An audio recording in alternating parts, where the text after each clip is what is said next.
Evangelho de Lucas, capítulo 23, de 44 a 49. Evangelho de Lucas, capítulo 23, 44 a 49.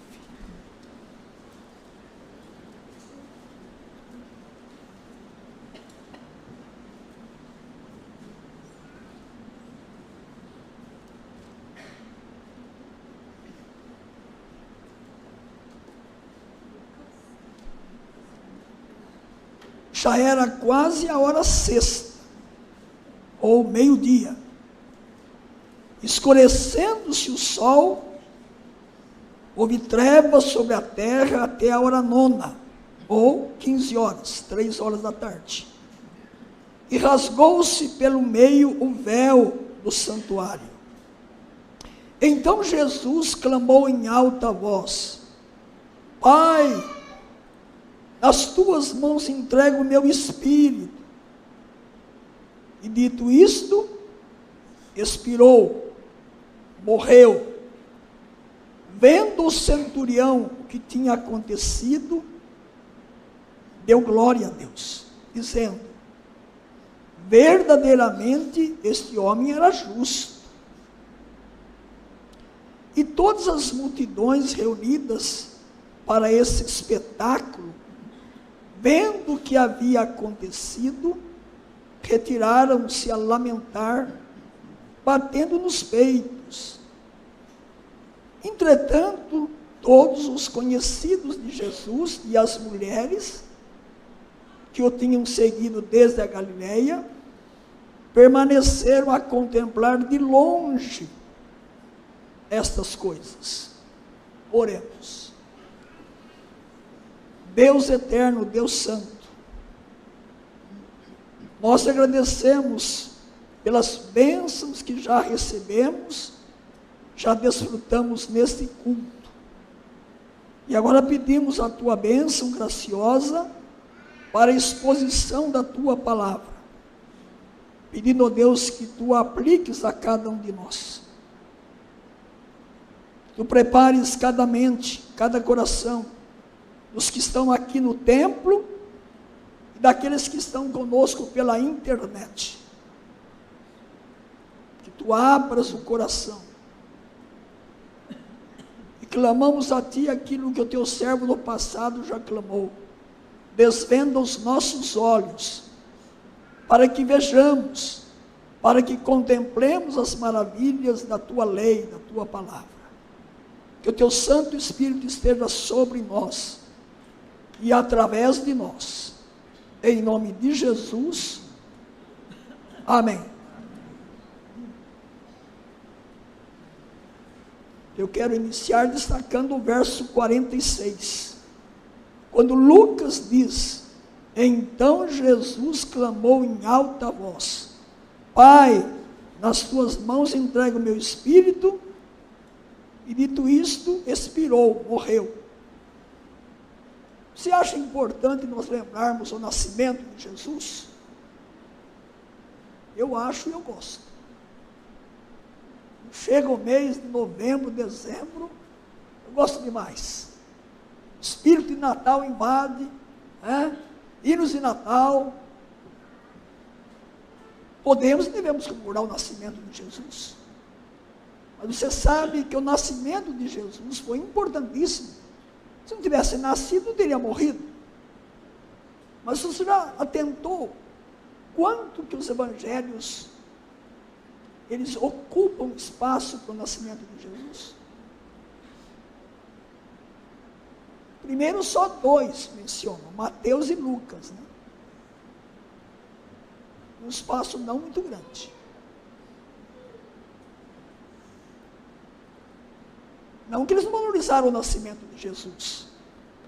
Vocês sabem quanto que os evangelhos se ocupam com a morte de Jesus? Está aí. Os evangelhos se ocupam grandemente com a última semana de Jesus.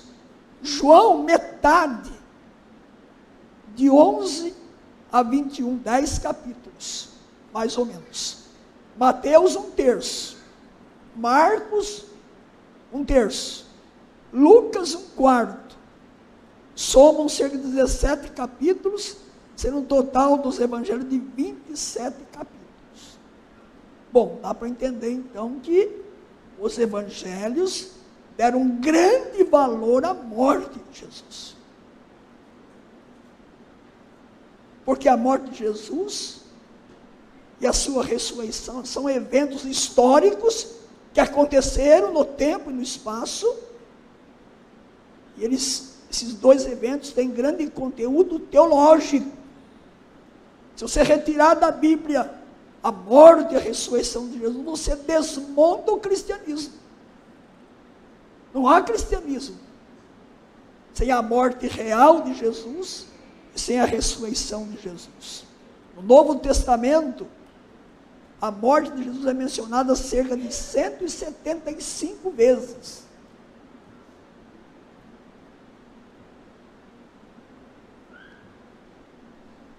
A encarnação de Cristo tinha como alvo máximo dar a sua vida em resgate de muitos, ou dos eleitos que haveriam de ser salvos. O coração do próprio Evangelho é a morte de Jesus. Por isso que eu vou trabalhar esse tema hoje. No texto lido, quero destacar algumas verdades importantes sobre a morte do nosso Salvador. A morte daquele que veio para dar vida e vida em abundância. Aquele que está aqui presente hoje ressurreto e que espiritualmente vai nos ministrar a sua mesa.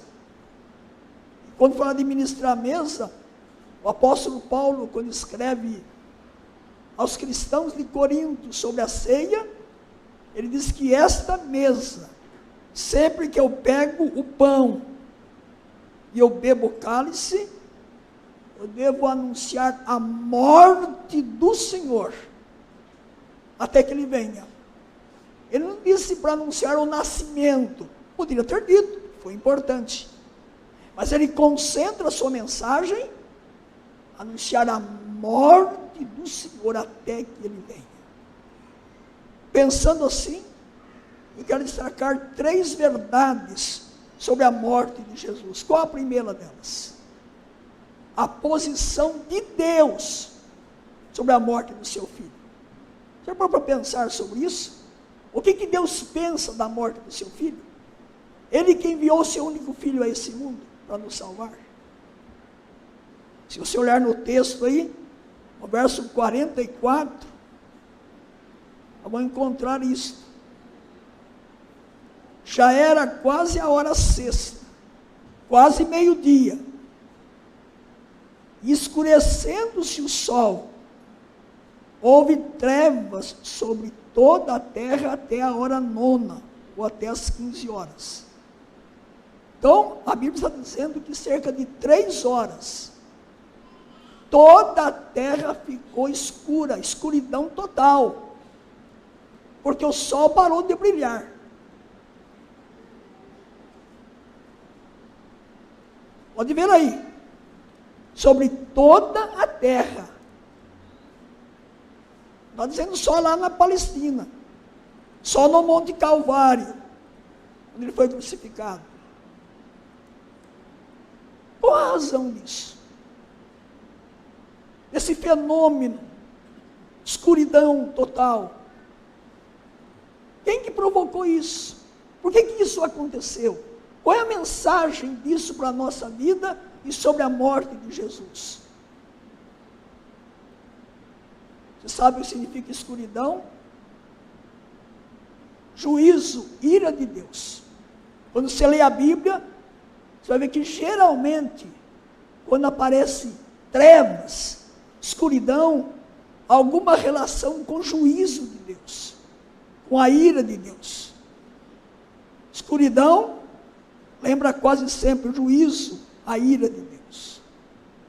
Por que eu estou lembrando isso?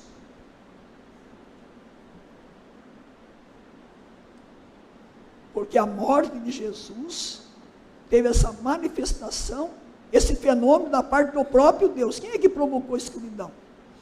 Foi o próprio Deus.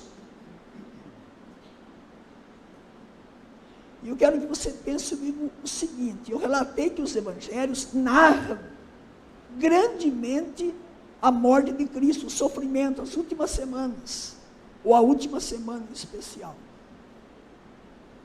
Eu queria trazer aqui a sua memória, já está um pouco longe, né? Em 2004, Mel Gibson lançou o livro, o filme, A Paixão de Cristo. E nesse filme de Mel Gibson, ele pegou as últimas 12 horas da vida de Jesus, o sofrimento. E ele quis expressar no seu filme, ele mesmo disse isso, todo o sofrimento físico que Jesus teve em nosso lugar. E quem assiste o filme percebe toda a preocupação de Mel Gibson de expressar o sofrimento físico de Jesus. Mas quando você vai para os evangelhos narram o sofrimento de Jesus, mas não narra que o sofrimento de Jesus físico foi o maior sofrimento que ele passou. Pode ler. Foi esbofeteado, cuspiram nele, açoitaram-no, colocaram uma coroa de espinho na cabeça, colocaram na cruz com cravos em suas mãos, ou pregos. Os evangelhos se narram que ele sofreu. Lá no Getsemane, ele suou sangue. Que sofrimento, que agonia, em meu lugar, no seu lugar. Mas eu quero dizer para você que o maior sofrimento de Cristo não foi o físico. Não foi. O maior sofrimento de Cristo não foi o físico, mas o moral, o espiritual. A carga da ira de Deus sobre ele, a carga de nossos pecados. Por isso que a terra ficou 3 horas em escuridão. Não foi pelo sofrimento físico de Cristo, mas pelo sofrimento moral, espiritual. Deus colocou sobre ele toda a ira que cairia sobre mim, sobre você. Por isso que lá na cruz, quando ele estava lá morrendo, ele expressou: Deus meu, por que me desamparaste? Ele estava recebendo, na hora da morte, toda a ira de Deus sobre a culpabilidade da humanidade, dos salvos pelo pecado. E quando se olha para a Bíblia, você vai encontrar exatamente isso. O profeta Isaías, ele vai dizer: todos nós andamos desgarrados como ovelhas, cada um se desviava pelo seu caminho, mas o Senhor fez cair sobre ele a iniquidade de todos nós. Sobre ele. O apóstolo Paulo, aquele que não conheceu o pecado, se fez pecado por nós, para que nele fôssemos feitos justiça de Deus. O apóstolo Pedro, carregando ele mesmo em seu corpo sobre o madeiro, os nossos pecados. E o próprio Pedro diz: pois também Cristo morreu uma única vez pelos pecados, o justo pelos injustos, para nos conduzir a Deus, morto sim na carne, mas vivificado no Espírito. Então essa é a primeira lição importante que podemos ter na palavra desse texto. A posição de Deus sobre a morte do seu filho. E essa posição me leva a pensar como Deus me amou. Me amou tanto que ele descarregou sobre o seu filho toda a ira que cairia sobre mim, pelo meu pecado. Sua maior dor, então, não foi a física, foi a moral, espiritual, recebendo lá na cruz o pecado de todos os eleitos que já foram salvos e dos que haverão de ser salvos até a volta gloriosa de Jesus. Mas há uma segunda lição nesse texto. Olhe comigo para o texto. Verso 45.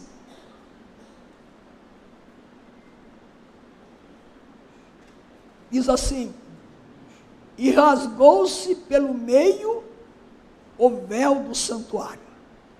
Não só a terra ficou em escuridão total por 3 horas, mas rasgou-se pelo meio o véu do santuário.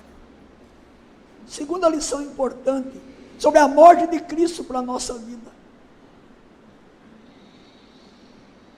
Até a morte de Cristo, o tabernáculo, depois no templo, havia o lugar santíssimo, o santo dos santos, o lugar onde Deus manifestava a sua glória, a sua presença. E ali naquele lugar, chamado Santíssimo, o sumo sacerdote entrava uma vez por ano, no dia da expiação.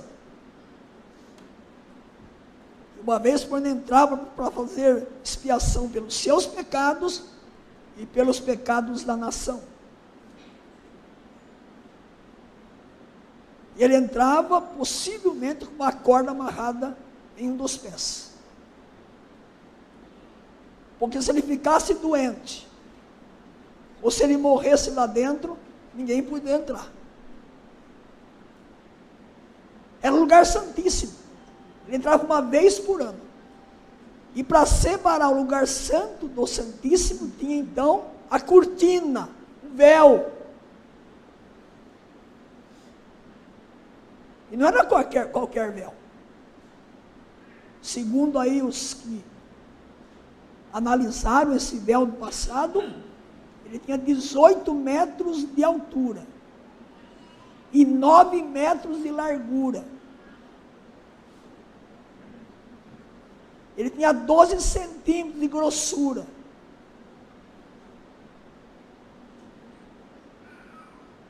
Cavalos amarrados nos 2 lados do véu, puxando com toda a força, eles não conseguiam romper esse véu. Então não era qualquer véu, qualquer cortina. Mas no dia que Cristo morreu, numa ação divina, numa obra de Deus, o véu se rasgou de alto a baixo. E rasgando o véu de alto a baixo, Deus estava dizendo: a solução para o pecado quem tem sou eu, não é você. Ninguém ia conseguir romper esse véu, que simbolizava a separação do lugar santo do lugar santíssimo. Mas Deus interviu. Deus, de uma forma miraculosa, rasgou aquele véu. O mesmo Deus que mandou escuridão por 3 horas, agora rompeu aquele véu de alto a baixo. E rompendo esse véu de alto a baixo, agora acabou o sacerdócio exclusivo. Acabou. Em Cristo acabou uma classe sacerdotal exclusiva. Agora então todos são sacerdotes. Sacerdócio universal dos crentes. Em quaisquer lugares, em quaisquer circunstâncias, você pode ir à presença de Deus, rasgar o seu coração, chorar diante de Deus.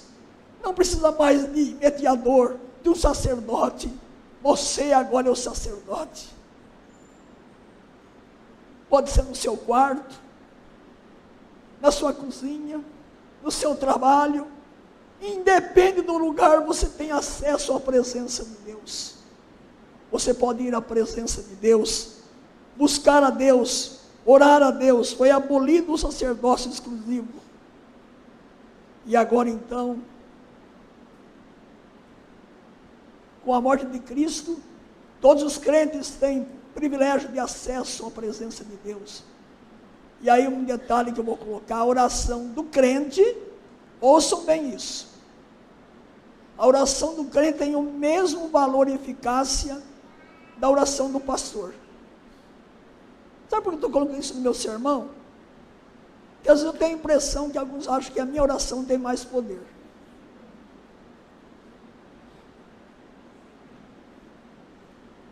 Pastor, ore pela pessoa tal, como se a minha oração fosse maior que a sua, mais poderosa que a sua.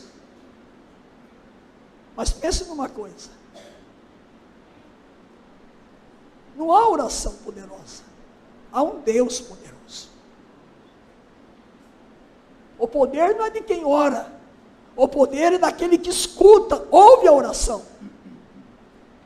E agora então, você pode ir à presença de Deus. Você pode visitar uma pessoa, orar por ela. Em casa, no hospital, a sua oração tem a mesma eficácia da minha oração. Sacerdócio universal dos crentes. Você pode ir à presença de Deus e orar. E aí nós temos aí vários textos que você já conhece. Mas eu destaco o texto lá da carta aos Hebreus, capítulo 10, 19, 21. Tendo, pois, irmãos, intrepidez para entrar no santo dos santos, pelo sangue de Jesus, pelo novo e vivo caminho que Ele nos consagrou pelo véu, isso é, pela sua carne, e tendo o grande sacerdote sobre a casa de Deus. Sobre a casa de Deus. Todo crente pode ir livremente à presença de Deus. O véu se rasgou. Acabou o sacerdócio exclusivo. A morte de Cristo trouxe para nós essa grande bênção. Mas há uma última coisa. A posição de Deus sobre a morte do seu filho. Sofrimento moral, espiritual, a ira de Deus derramada sobre o seu filho para me salvar. O acesso à presença de Deus. Mas o texto apresenta uma terceira coisa. Reações à morte de Jesus. Você viu isso no texto? Vamos ver? Veja no texto aí.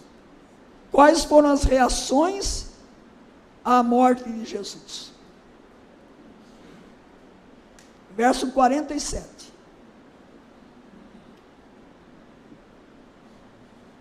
Vendo o centurião, vendo que a morte de Jesus, Jesus morrendo na cruz, vendo o centurião, o que tinha acontecido, deu glória a Deus, dizendo: verdadeiramente, esse homem era justo. Então aquele centurião, que era um homem importante, um oficial, ele cuidava de pelo menos 100 soldados, era um homem nobre, importante, estava ali. Quando ele presenciou a morte de Cristo, ele reconheceu que Jesus era justo e inocente. Uma reação. Mas o texto diz que ele teve só essa reação. Mas vamos ver aí. Então, centurião, vamos ver agora então uma outra reação. Verso 48. E todas as multidões reunidas para esse espetáculo, vendo o que havia acontecido, retiraram-se a lamentar, batendo nos peitos. Agora tem uma segunda reação. A primeira foi do centurião.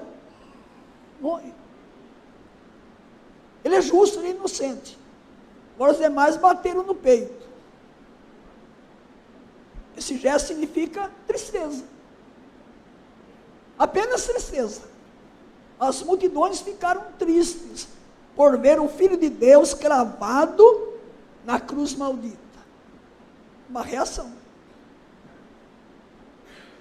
Mas vejam agora o verso 49.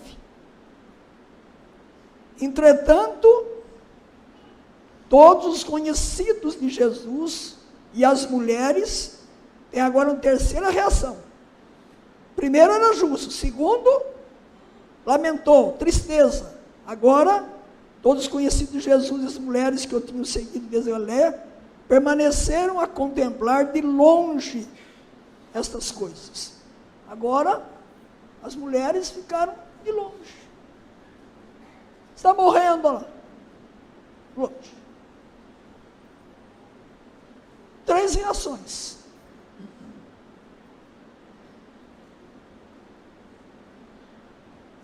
Lembrando, a posição de Deus sobre a morte de seu filho. Livre acesso à presença de Deus.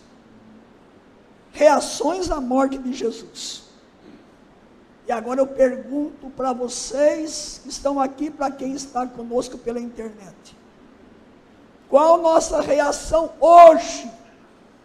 Hoje, dia 2 de abril de 2023. Qual a nossa reação hoje? A morte de Jesus. Do centurião, morreu um inocente, um justo. Das multidões, tristeza apenas. Das mulheres, a contemplar de longe. E você? Essas 3 reações não salvam. Há muita gente hoje que diz, Jesus foi inocente. Outros, quando vem a paixão de Cristo, quem sabe o filme de Mel Gibson, talvez até chorem. De emoção, de tristeza. Outros querem seguir Jesus de longe. Mas há uma única reação que pode salvar a sua vida. Única, absoluta. A única reação verdadeira que conduz à salvação, à vida eterna, é reconhecer que a morte de Jesus foi em seu lugar. Morte substitutiva, para lhe conceder a tão grande salvação. A morte dele foi para reconciliar, para comprar, para resgatar a sua vida. A morte dele foi demonstração do grande amor de Deus, foi prova do amor de Deus, diz Paulo. A morte dele foi propiciação, satisfação de Deus, para aplacar a ira de Deus contra mim, tirou de mim e jogou em cima do seu filho. Você já teve essa reação?